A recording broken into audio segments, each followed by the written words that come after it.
Selon moi, les Juifs qui sont arrivés en France, par le biais de l'Afrique du Nord ou par le biais de pays de l'Est, sont plutôt de droite, de sensibilité de droite, au sens où ils veulent croire qu'il y a un modèle français qu'il faut accepter. Éric Zemmour est typique de ce personnage. Bon. Inversement, les Juifs qui sont de souche française, eux, n'ont pas ce fantasme. Ils veulent affirmer leur communauté particulière. Et ils ne croient pas au modèle français qu'il faut accepter, tout simplement parce que ce modèle, ils l'ont déjà accepté par définition en vivant en France. Donc ce n'est pas un objectif. On n'a pas pour objectif quelque chose qu'on a déjà. Donc, la communauté juive de France, malheureusement, est dirigée par des gens qui n'appartiennent pas au second groupe. Et donc, qui, quelque part, sont en demande d'un modèle. Alors, modèle dominant religieux, modèle dominant israélien, mais modèle dominant français. Ils veulent un modèle et ils veulent s'assimiler à ce modèle. Bon.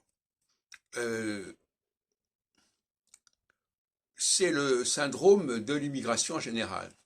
De la même façon que les Juifs qui immigrent en Israël veulent croire qu'on peut s'assimiler au modèle israélien, ce qui est à mon avis en grande partie une illusion. Parce que en Israël, les gens s'aperçoivent qu'ils sont, ils sont repérés comme étant d'origine russe, d'origine française, d'origine sud-américaine, etc. Donc ça m'avait frappé dès mon premier séjour. Donc c'est une plaisanterie. Donc là, il y a une sorte de fantasme unitaire.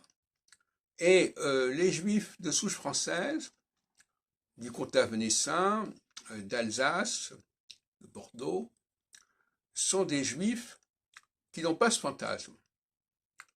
Et d'ailleurs, Clermont-Tonnerre, au lendemain de la Révolution, leur dit on ne vous reconnaît pas comme nation, mais on vous reconnaît comme individu. Et ça, c'est exactement le contraire de ce que voulaient les Juifs à ce moment-là. Même si ensuite Napoléon a reconnu qu'il fallait qu'il y ait un Sanhédrin pour les Juifs, etc. Donc il y a une sorte de basculement et d'oscillation permanente. Mais l'idée qu'il doit exister une nation juive qui s'affirme comme telle est parfaitement légitime à mon avis. Et la stratégie, c'est de dire, voilà, nous sommes différents, acceptez-nous comme différents. Et non pas, nous sommes comme vous, parce que ça passe pas. C'est le judaïsme assimilateur qui est générateur de l'antisémitisme.